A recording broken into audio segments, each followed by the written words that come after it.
Iran, America और Israel, ये नाम जब भी साथ आते हैं तो दुनिया के सबसे खतरनाक और मुश्किल जियोपॉलिटिकल संघर्षों में से एक की तस्वीर उभरती है।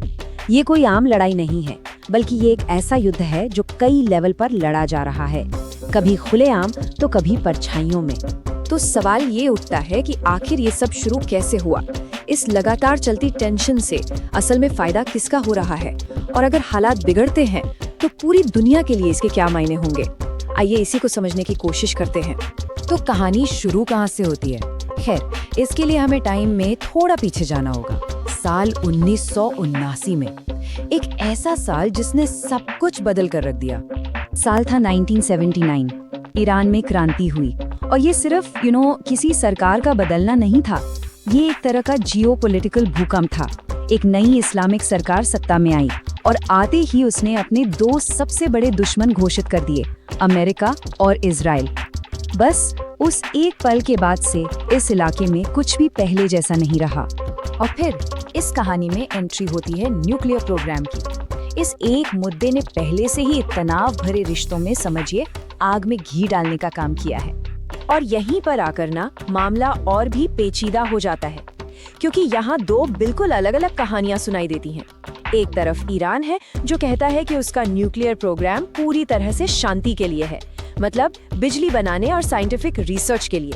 लेकिन दूसरी तरफ अमेरिका और इजराइल है, जिन्हें पक्का यकीन है कि ये सब एक दिखावा है और पर्दे के पीछे असल में न्यूक्लियर बम बनाने की तैयारी चल रही है। ये जो अविश्वास है ना, यही इस पूरे संघर्ष के केंद्र में है। सालों के इस तनाव के बाद 2015 में एक उम्मीद की किरण दिखाई दी। एक ऐतिहासिक समझौता हुआ जिससे लगा कि शायद अब ये टेंशन कम होगी और एक नया रास्ता निकलेगा। इसे ईरान न्यूक्लियर डील या ऑफिशियली JCPOA कहा जाता है। डील बड़ी सीधी साधी थी। ईरान अपने न्यूक्लियर प्रोग्राम पर लगाम लगाएगा और बदले में उस पर जो आर्थिक पाबंदियां लगी हैं वो हटा दी जाएंगी। लेकिन ये जो उम्मीद थी, ये ज्यादा दिन नहीं चली। 2018 में एक बेहद चौंकाने वाला फैसला लेते हुए प्रेसिडेंट ट्रंप ने अमेरिका को इस समझौते से बाहर खींच लिया, और बस इसके बाद तो टेंशन पहले से कहीं ज्यादा बढ़ गई। तो ये लड़ाई असल में जमीन पर दिखती कैसी है? ये शायद वैसी नहीं है जैसा कोई सोचता है। आमने सामने की लड़ाई बहुत कम होती है। इसके बजाय ये एक ऐसा युद्ध है जो परछाइयों में लड़ा जाता है। इसे ऐसे समझिए, ये एक प्रॉक्सी वॉर है। मतलब खुद सीधे सीधे लड़ने के बजाय कोई और आपकी लड़ाई लड़ता है, और ईरान और उसके दुश्मनों के बीच संघर्ष का ये एक बहुत बड़ा हिस्सा रहा है। तो ये होता कैसे है? देखिए, ईरान हिजबुल्लाह और हमास जैसे ग्रुप्स को सपोर्ट करता है, उन्हें पैसा, हथियार सब देता है, और ये ग्रुप्स फिर इजराइल पर हमला करते हैं। जवाब में इजराइल क्या करता है? वो खुफिया ऑपरेशन चलाता है, ईरान के मिलिट्री ठिकानों और यहाँ तक कि उनके साइंटिस्ट को भी निशाना बनाता है। लेकिन कभी कभी परछाइयों में लड़ी जाने वाली ये लड़ाई भी हाथ से निकलने लगती है।